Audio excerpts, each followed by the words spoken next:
social credit system. Now, a lot of people either try to make excuses for it or they try to talk about how bad it actually is. I'm here to tell you that it's probably not what you think, but it in fact is probably much worse than you think. Everyone likes to make this comparison of China's social credit system to the episode of Black Mirror, where the woman is basically in a dystopian future where everyone has this app and they're basically rated on their popularity, whether people like them, and they're rated out of 5 stars and they're segregated as such. So, for example, car rental companies won't rent to people below a certain score. People will judge you for being below a certain threshold, not invite you to events. Companies might reject you from jobs. But anyway, all of this is based on the ability of everybody else being able to rate each other. So it's not really the same as China's social credit system in that in China, nobody is rating each other. Another misconception I'd like to get out of the way first is comparing it to the credit system, the credit score system of the US. So think of things like FICO. Most of you are probably familiar with a financial credit score that rates your financial trustworthiness. It's intended to give creditors an indication of risk and how likely you are to repay your loan commitments. However, outside of transactions, a bad credit score does not prevent you from seeing your family or enrolling your kids in public school. In China, an individual's finances, social media activities, credit history, health records, online purchases, tax payments, legal matters, and people you associate with, in addition to images gathered from China's 200 million surveillance cameras and facial recognition software. By the way, do the math.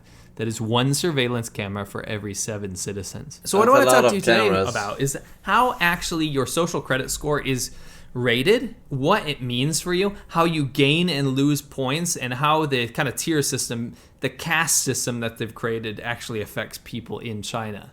A huge shout out to Jordan Harbinger podcast. I was recently a guest with Winston over on his podcast. Promise you, if you like my contact with people from there, and we've been able to talk to them about how it's affected their lives. Now, I gotta preface this first by saying Rongcheng, this area of Shandong province, it's always been a sweetheart to the government. So they got the sweetheart status in the government. When we were there, we rode our motorcycles throughout most of this area of the province. And we saw it was being used to test out these wide boulevards, model farms, wind projects, preserved tourist villages, very clean and organized fishing methods and things like this. It was kind of mind-blowing to see this Potemkin village-esque, almost North Korea-esque level of fakeness being put on, because it was almost like this poster child of China was used for its propaganda purposes. The system was being rolled out through the country, but Rongcheng is fully documented. And I actually found the Chinese documents used to build the social credit system. So no more bullshit about the matrix and looking at people with big data and oh, this person does this and blah, blah, blah, blah. I actually found the framework and the documents used by the Chinese government to roll out their social credit system. So keep in mind, this is how the social credit system is being experimented with, and then eventually how it was rolled out to other areas. 50. So this is in its purest form. The government basically divvied out 1,000 points to its citizens, and they're kept by local Communist Party officials. This is their baseline. So you can either go above 1,000 or you can go below 1,000. But basically, before we talk about what gives and takes away points, I want to tell you guys how their tier system works. So it's very ironic that in China, a communist country, people are rated based on their credit worthiness, right? So they have this tier system, a caste system, basically, that puts people really high up. Wait, so they get 1,000 points. The highest tier is called AAA. The highest tier is of course, that is the best. It is called model of credit worthiness. If you have 1,050 points or higher, so this means you went above the baseline, you get some benefits, right? The second tier is called AA, or exceptional creditworthiness. This is basically the same benefits of AAA. There's no difference, but I'm feeling like if you are missing that extra A, if you're just a AA, I would feel super subpar to my neighbor. If he's a AAA, I'm only a AA, but then I'd probably throw in an excuse related to battery size to make myself feel better. Anyway, the next level is the A creditworthiness, and this one comes in 3 different flavors. You get A+, A, and A-. So this is when you're kind of hovering around, what they divvied out in the beginning. These are your benefits. You get to be entered on a list to be used as a model in publicity. So you give the ability to the government to use you as a model citizen for publicity. Wow, awesome. You get priority in school enrollment and other social assistance. So this is scary. This is a few Chinese I social don't understand that programs if they you get actually have. 1,000 by default. You have to be an A to kind of get priority assistance. How for is the these highest things. And rank? School 10, enrollment's supposed to be 50. completely non-competitive in terms of what schools you go to outside of your grades. So now it's changing to that if you are not a good model citizen, your kids don't get to go to good schools, which is terrifying. You get preferential care and lose it employment, quick, social assistance. then why not make and a you better get average preference over equally starting qualified point competitors in if you lose promotion it or quick? retention. So this is in jobs and work and things like this. And by the way, I'm not talking about some like secret speculation. These are the official documents that say this. If you're an A, you get treated as a better person. Next is relatively creditworthy. So that's when you've dipped below 1,000, right? You're locked into it for 2 years. And what happens now is if you're in a B tier, you're probably going to get lectures and visits from people, the government officials, and they're going to tell you how you can improve your score, right? But you're going to be locked in there in like probation for 2 years. Now, when you drop down to a C, when you're at like 600 to 849 points, you're locked in there for 3 years before you can move up to a B even. More visits from officials. They're going to be watching you, making sure you're on good behavior. They're going to be scrutinizing you in daily life. You're going to be on a list now. Is this a Now, real this list dude? won't go to It's the full not, right? public with all of your information, address, age, what you did wrong, blah, blah, blah. But it will go to other government officials. So they said it will go to a limited audience. When you drop to the lowest tier, and this is D, this is called not creditworthy. Basically, it's like if you talk about Indian caste system, it's the untouchables. You're locked into level D for 5 years, right? So this is, when you're locked into D, you're talking about the officials are coming to visit you all the time. They can cancel any government funding that you have. So not just temporarily suspend it. We're talking about canceling the government subsidies. You go on a blacklist, and this is public. All Ds will go public. So publicly disclosing the information on their untrustworthiness. They can revoke all of your titles. So if you had a PhD or scientific discoveries, you'll have that erased, right? You can't get a loan, and you can actually lose your job over this. So if it's tied to what happened, like what you did to be untrustworthy according to the government, they can actually completely get rid of your qualifications and actually strip away your job. So you're locked into there for 5 years. But what you have to understand is that there's all kinds of direct judgment factors. So the Chinese government actually says if you commit an intentional crime, right, this brings you to the bottom of D. It's not like some sort of sliding scale here. If you went out there and did something bad on purpose, you just straight go down to D. But let me make one thing super clear. If you are a political dissident or you speak out against the government, you're screwed either way. The Communist Party of China will just lock you up or disappear you, okay? This is not a country with a rule of law. This is more of a system to coerce and influence future behavior and to standardize it for greater and ultimate control over the population.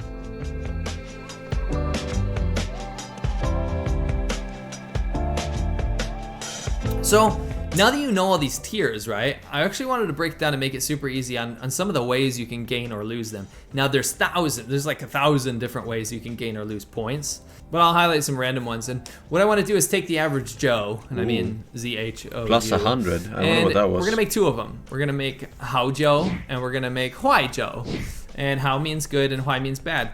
And they're both gonna start with 1,000 points, and we're gonna go through some of the things that they're gonna do good and some of the things that they'll do bad, with the same baseline to see where they end up. If you overdraft on your credit card or your bank, minus 10 points. If you return lost money, we're talking 10,000 RMB or more, and this is probably returning lost money to the government, by the way. If you just somehow come across it, that's not leading people to scams at all. That's plus 10 points. If you use WeChat, forums, blogs, or other internet technology, so just the internet, to publish and transmit negative information, that's minus 50. And that's just negative information about the government. If you disseminate false speech, incitement, or cause trouble on WeChat groups, however, so not like person to person, that's minus 30. So sending a message, literally on social media, can knock you down minus 50. And if you do it in a WeChat group, that's minus 30. If you report illegal conduct, such as people participating in feudal superstition, so Chinese religions and things like that, unlawful construction, environmental pollution, or participation in cult organizations, that's a plus 10. So basically, if you're a rat, you get plus 10. Oh, I thought if you were If you don't, participating so in- if you don't accept the investigations from the officers that are trying to look into why you're breaking laws or breaking rules or you're losing social credit, if you don't allow them to come collect evidence on you, that's another minus 20 points. If you are a part of a community, which everyone is in China, basically the community has like a Communist Party head. And if you go around and help them get information on all the people that are staying there, because keep in mind, you can't just randomly stay in a random place in China. You have to register. It's a very archaic system under Chairman Mao. It still exists. If you go around and get that information on who's currently there and then report back to the Communist Party of China, you get plus 3 points. Tax evasion, minus 100 points. Seriously though, the entire system of China is tax evasion, and it's led by the tax officials. All right, that's just kind of how it works. If you help the community resolve a major dispute between neighbors, plus 10 points. I think that takes some pressure off the cops. Bro, it's a fucking if you go to grind, the traffic dude. stuff, if you get a fine between 500 and 2,000 RMB, which is really easy to do, especially if you go a tiny bit over the speed limit because of the speed cameras everywhere in China, that's a minus 10 points. But also, if you get a parking ticket twice, that's minus 10 points as well. If you set off firecrackers, dance in a square, like those old women that like to do that, without properly applying for a permit. Playing with a spinning top, I'm not joking, I'm quoting this, and using a high-pitched radio horn to produce noise, or raising animals that interfere with other people's lives. That's a minus 5, and if you've been to China, you'd know why they might want to consider a law like that. Illegally holding classes, that's minus 50 points. In real life. Oh, just get better and right up. Just buy an yellow boost law. There's Bronze definitely players yellow hell. Can't rank up in real life. This is kind of absurd. If you're teaching people anything, really, it's minus 50 points. They don't want people to having underground meetings, basically. It needs to be in a CCP run or looked at school. If you help the cops capture criminals or provide evidence, basically ratting them out, you get plus 20 points on that one. Surprise, surprise. If you violate reproductive planning policies, meaning you break the 2-child policy in that you have 3 children, or you don't allow the government to sterilize you, which actually does happen in the government reproductive planning buildings throughout the countryside. That's minus 40. Nuts. So if you have an extra kid, bye-bye social credit. If you donate organs, unpaid, so you're not getting paid for them, plus 100 points. And I'm assuming you have to donate organs of family members, because I'm pretty sure you probably shouldn't be donating organs of people you don't know or your own. If you're donating your own organs, you probably wouldn't be, alive to have a social credit score, but whatever. Unauthorized. Can't you get like a loan if you sign? Great Like a job in document? critically repeating For Western the future. anti-China propaganda, Forsen. I knew this would happen when they went after gamers. The sun is rising in the east, Force. You can't stop the People's Liberation Army. President Xi, come free us from our masters.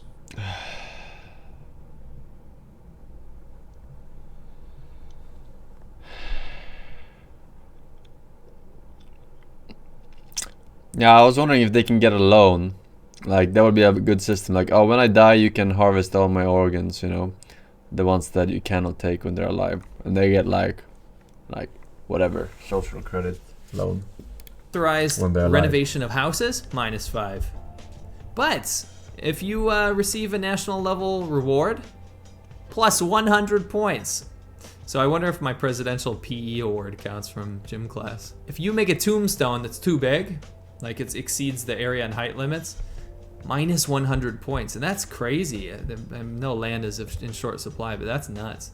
If your kid joins the army, plus 5 points. Now this one's interesting. In China, in the Constitution of kid for China, 5 you have the points. ability as a citizen to petition It's the fucking Witcher, dude. to Beijing directly to the government if you have a grievance and if it's not being resolved. No right? lie, So if I stepped petitioning to the into government China, doesn't mean you can being bisexual and transgender, I would literally get the speedrun world record to getting 0 social credit. It's a sad reality, but at least getting the world record could give me a good laugh before I get executed. Yeah, bro, China don't fuck around. I wonder though how it is to be a foreigner, because they can't just do anything to foreigners, right? They still fuck around, but like they still want to not create a disastrous PR, you know, globally. Protest, it means you can go they file still a fuck petition them over. letter. Now, what happens is if you submit a petition, so here in Shandong we have Rongcheng, which is like a small city, then Weihai, which is the bigger city of its area, right? And then you have Beijing, which is the capital of China. If you petition a complaint to Weihai, like the next up city, rather than petitioning to Rongcheng, you get minus 10 points. So they're actively trying to stop people from petitioning to higher officials. If you petition to a provincial level, like straight up to Shandong, that's minus 20. And if you petition directly to Beijing, that's minus 50. So literally, if you have a problem that you need resolved and you need the government to help you with, if you go to Beijing to petition, you literally lose 50 social credit points, even though it's in the Constitution. Think about that for a second. They just literally want people's problems to be confined to their areas so that they can micromanage and control them. If your kid receives a recreational award or a sports Now award they on a have a provincial public level, top you're- 500 ladder. You should move to China, Mr. Forsen, grind the ladder by snitching. It will be the only ladder you can get on top of. I wouldn't be surprised if they used like they used one guy with like a really low score already as a scapegoat to do all these things, you know, to petition or fucking to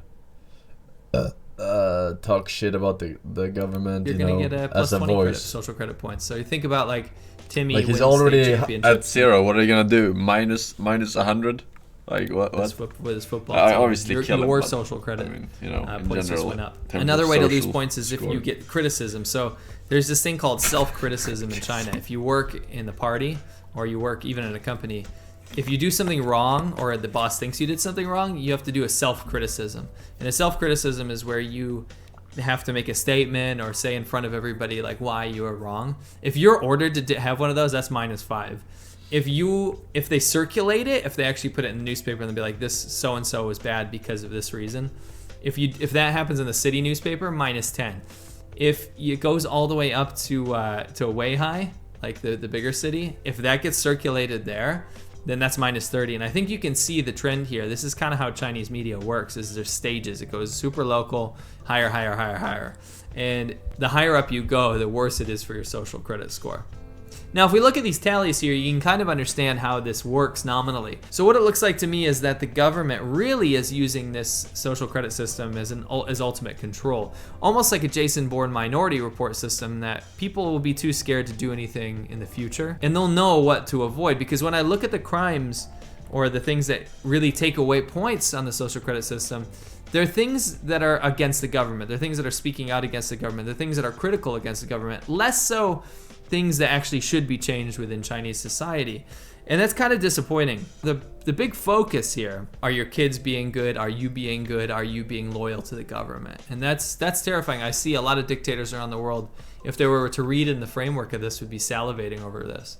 It goes much further than just public shaming for jaywalkers, because China likes when the soft power comes out. There's, oh, look at this jaywalker got publicly shamed, and everyone's like, around the world, they're like applauding. They're like, yeah, what a dirtbag. Can't believe you jaywalk like this. But the implications are much more than that. The shaming behavior is one thing. This is more than shaming bad behavior. This is shaming actual potential dissidents and people that want to speak out and have freedom. This is the end. I mean, there was no freedom to begin with, but this kind of starts to delete the gray area that made China what it was. Although this system's been officially in the works since 2014, what leadership could have come up with something like that, huh? Unlike media portrayals of some app that you can check to see if someone is good or bad based on the government, the reality of what the social credit score really is much more complicated, and it's much more sinister. At the same time, China's paid 50 Cent army, or the nationalist disinformation team you might see trolling around comment section, they want the rest of the world to think that it's either exactly the same as a FICO credit score or a handy tool to punish criminals. It's much bigger than that. I hope you guys enjoyed that. If you did, please head over to patreon.com/lawai86. Well, we'll see. We'll see. The winner gets tea.